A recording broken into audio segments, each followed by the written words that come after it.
ई जुल्मी जमाना सितम के तनो ढाई न कबहू ए दुनिया से मोहब्बत उड़ाई। और जब रोग हो जे जानी उजानी कदर बेकदर के समझ में न आई।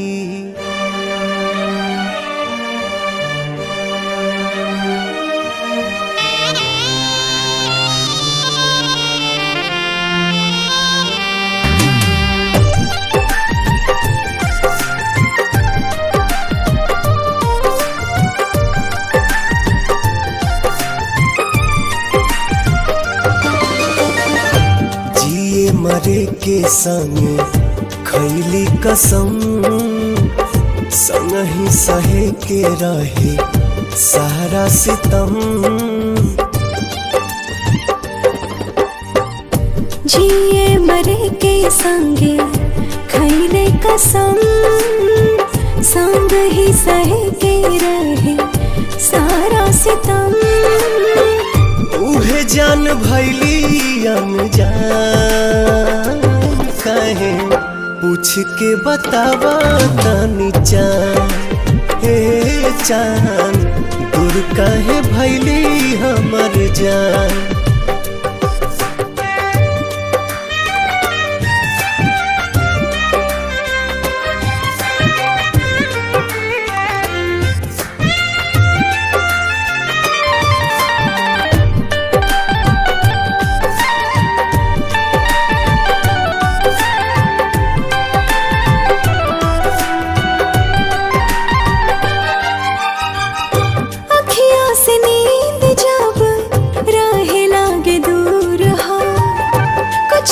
जरूर हाला नैन के कसूर हो।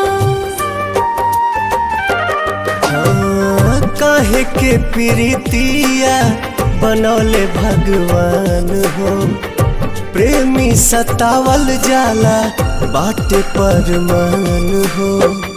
ना जाने कैसन बा दिल के जरूरत हो।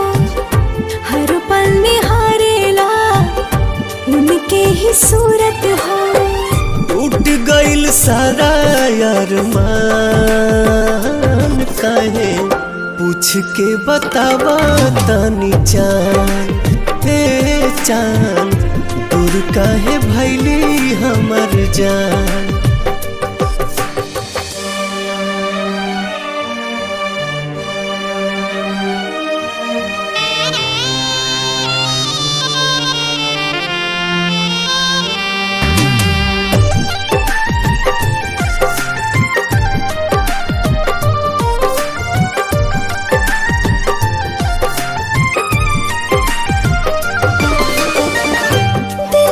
जरूरत होला सच्चा दिलदार के। बड़ा हार जाए तू ता बुझला न प्यार के।